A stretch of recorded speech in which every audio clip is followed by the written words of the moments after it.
বঞ্চনা নিয়ে হিমন্ত বিশ্ব শর্মার সামনে মুখ খোলার সাহস নিয়ে বরাকের বিজেপির নেতাদের। বিস্ফোরক সুস্মিতা। এনআরসি ডি ভোটার সমস্যা তৈরি করে সাধারণ মানুষকে হয়রানি করছে বিজেপি সরকার। ভোটের প্রাক্কালে অরুণোদয় ফর্ম বিতরণ করে ভোট ভিক্ষা করছে বিজেপি। ক্ষমতার লোভে পাগল হয়ে গেছে বিজেপি, মন্তব্য সুস্মিতার। আমাদের বরাকে কোনো ইন্ডাস্ট্রি হয় না কেন, সেই লড়াই 26-এ। আজকে আমাদেরকে বারবার অপমান করে দুটিওয়ালা, লুকিওয়ালা, চানাচুরওয়ালা, এটার প্রতিবাদের ভোট 26-এ। বরাক নদীতে 5টা সেতু হবে, কোথায় 5টা সেতু, সেই প্রতিবাদের লড়াই। এখন নতুন নাটক, এই ডিভোটার নাকি শেষ করে দেবে, ডিভোটার তুলে দেবে। ওরা কি বলছে, মোদীজি কি গ্যারেন্টি। আমি আরেকটা গ্যারেন্টি দিলাম, মোদীর এনআরসিতেও কাগজ দেখাতে হচ্ছে, মোদীর কাপেও কাগজ দেখাতে হচ্ছে। আরেকটা মোদীর গ্যারেন্টি হলো ডিভোটার যাতে হলো কাগজ দেখাতে হবে, এটাই মোদীর গ্যারেন্টি আছে বলে গেলাম। আছে সব পাল্টা, সব পাল্টা। আজকে যদি তোমরা বিজেপি দল কাজ করে থাকো, তো জালি ফর্ম, একটা জালি অরুণোদয় আর প্রধানমন্ত্রী বীমা যোজনার ফর্মটা নিয়ে মানুষকে কেন বোকা বানাচ্ছ? শুনে আসলাম কিছু মার্কারা টাকাও নিচ্ছে, 100 টাকা 200 টাকা, এই ফর্মটা ভরে অরুণোদয় পাবে। 1000 টাকাটা বলো না আমাদের মান সম্মান বলো। একটা গ্যাস সিলিন্ডার, উজ্জ্বলার গ্যাস সিলিন্ডার আর স্টোভটা বলো না আমাদের যুবক ছেলের রোজগারের রাস্তাটা বলো, কোনটা বলো? যুবক ছেলের রাস্তা। এক্স্যাক্টলি। এই বিজেপি ভাবছে 1000 টাকা দিয়ে আমরা মানুষকে কিনে নিয়েছি। আর বিভাজন, সবাইকে বিভাজন। এখন দেখলাম হেমন্ত বিশ্ব শর্মা রাত্রে দরজা বন্ধ করে মিটিং করছেন, মাইমাল কমিউনিটিকে আমরা খিলঞ্জিয়া দেব। এটা তো শিক্ষিত মানুষ আছে, খিলঞ্জিয়া শব্দটার বিশ্লেষণ কি কেউ জানেন? জিনিসটা কি খিলঞ্জিয়া মানে কি পাবো? 5 কেজি চালের জায়গায় কি 10 কেজি পাবো? একটা গ্যাস সিলিন্ডারের জায়গায় কি 12টা পাবো? খিলঞ্জিয়া হওয়ার পরে কি উচ্ছেদ হবে না? আরে খিলঞ্জিয়াটা কি, এটা প্রাইম মিনিস্টারও জানে না, শুধু হেমন্ত জানে।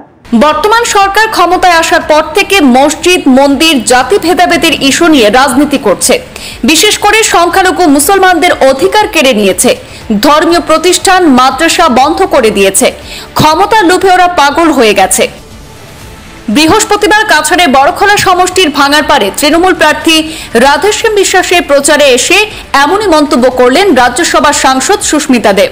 তিনি বলেন, বিজেপির নেতা মন্ত্রীরা বরাক বঞ্চনার কথা মুখ্যমন্ত্রীর সম্মুখে বলার ক্ষমতা নেই, কারণ ওরা ভয় পায় হিমন্ত বিশ্ব শর্মাকে, যার জ্বলন্ত প্রমাণ বরাকের সম্পদ পেপার মিল এবং সুগার মিল। 2টি কারখানা পুনরায় চালু করার প্রতিশ্রুতি দিলেও এখনো পর্যন্ত চালু করা হয়নি।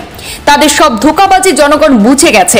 একমাত্র তৃণমূল একাই মোদী এবং অমিত শাহর বিরুদ্ধে লড়ছে, ভবিষ্যতেও লড়বে বলে মন্তব্য করলেন সুস্মিতা। প্রত্যেকটা সরকারি অফিসে চাকরি করছে, এই সাহসটা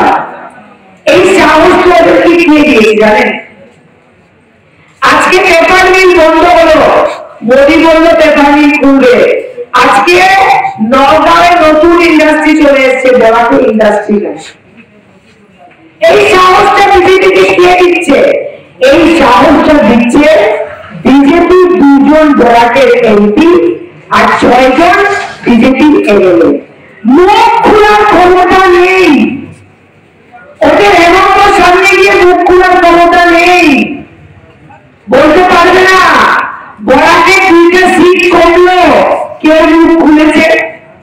আর বিজেপির যিনি প্রার্থী হয়েছেন পরিমল শুক্লবৈদ্য, আমার থেকে বয়সে বড়, আমি ব্যক্তিগতভাবে কাউকে আক্রমণ করবো না, কিন্তু একটা ক্যাবিনেট মিনিস্টার, একটা রাজ্যের ক্যাবিনেট মিনিস্টার, আপনারা ওনাকে ধলাইয়ের বাইরে কোনদিন দেখেছেন নাকি কোনো কাজ করতে?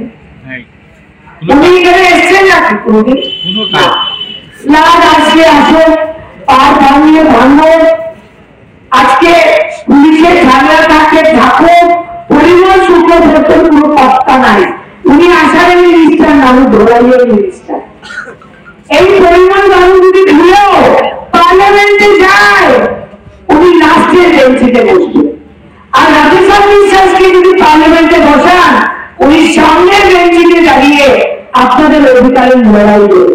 শিলচরে মমতা বন্দ্যোপাধ্যায় সভা করার পর গদি বহাল রাখতে অমিত শাহকে নিয়ে রোড শো করার পরিকল্পনা করছে বিজেপি।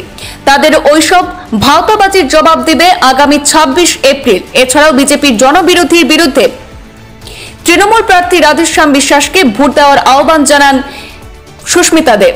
সভা শেষে পূর্বাঞ্চল প্রতিদিনের সাথে সাক্ষাৎকারে সুস্মিতা জানান, শিলচরে তৃণমূল বনাম বিজেপির লড়াই হবে। এখানে কংগ্রেসের নাম গন্ধ থাকবে না। আগেকার দিনে কংগ্রেস এখন আর নেই। বর্তমান কংগ্রেস দল ত্যাগের কারখানায় পরিণত হয়েছে। তৃণমূল বনাম বিজেপির লড়াই হবে শিলচরে বলে মন্তব্য করলেন রাজ্যসভার সাংসদ সুস্মিতা দেব। শিলচরে বিজেপির সঙ্গে প্রতিদ্বন্দ্বিতা করার মতো একটাই দল আছে, তৃণমূল কংগ্রেস। এবং আমি বলছি, আমি তো বিজেপি না, আমি ওভার কনফিডেন্ট না, আমি 2 লাখ ভোটে জিতবো, 3 লাখ ভোটে জিতবো। কিন্তু আমি বলছি যে আমি যেখানেই সভা করেছি আমি খুব ভালো সাড়া পাচ্ছি। এবং রাধেশ্যাম বিশ্বাস বাবু আমাদের প্রার্থীর যে গ্রহণযোগ্যতা প্রত্যেকটা সমাজ, প্রত্যেকটা জাতির মধ্যে আমি দেখতে পাচ্ছি। আমি মনে করি শিলচরে এইবার এরকম একটা রেজাল্ট হতে পারে যেটা সবার বিশ্বাসের বাইরে বা এক্সপেকটেশনের বাইরে। আমি খুবই কনফিডেন্ট এবং আশাবাদী যে তৃণমূল কংগ্রেস এবার জিতবে শিলচরে। কংগ্রেসের পক্ষ থেকে একটা কথা উল্লেখ করা হয়েছে, সুস্মিতা দেব এসেছেন কংগ্রেসের বুটি নষ্ট করার জন্য। দেখেন, কংগ্রেসের কথা বলা, কংগ্রেস এখন রেস থেকে আউট হয়ে গেছে। ওরা টুকটাক দৌড়াদৌড়ি করছে, ওদের ওয়ার্কার আছে, ওয়ার্কারদের জন্য খারাপও লাগে। দেখেন, কংগ্রেসের যিনি প্রার্থী আছে আমার সঙ্গে অনেক দিন ছিলেন, কিন্তু যোগ্যতার কথা বলছি, রাধেশ্যাম বিশ্বাস 5 বছরের এমপি। আর কংগ্রেসের যিনি প্রার্থী আছে ওনাকে শিলচরে 26 নম্বর ওয়ার্ড থেকে আমি একটা কমিশনারের টিকিট দিয়েছিলাম, উনি 4 নম্বরে এসেছেন। এই ধরনের প্রার্থী যে আসাম কংগ্রেস দিয়েছে শিলচরে, তার মানে ওদের শিলচর লাগে না, ওদের শিলচর চাই না। দেখেন না, লাস্ট বিধানসভা নির্বাচনে যেভাবে টিকিট বন্টন হলো, সুনাই মতো সিট যেখানে আমার বাবা আর আমি 30-35 হাজার লিড দিই, ওইটা ওরা AUIDF কে দিয়ে দিল। মানে শিলচর ওদের লাগে না। এটা একবার না বারবার প্রমাণ হচ্ছে। মমতা বন্দ্যোপাধ্যায় বার্তা ক্লিয়ার, 26 তারিখ প্রতিবাদের ভোট হবে। বরাকের ছেলেমেয়েদের চাকরি হয় না কেন, বরাকে ইন্ডাস্ট্রি হয় না কেন, আর NRC নিয়ে মানুষকে বোকা বানালো, CAA নিয়ে হিন্দুদের বোকা বানালো, এখন নতুন নাটক বি ভোটার, এইগুলা সব বিজেপির ভাওতা। এবার বরাকের মানুষকে বলছি 26 তারিখ প্রতিবাদের ভোট হোক।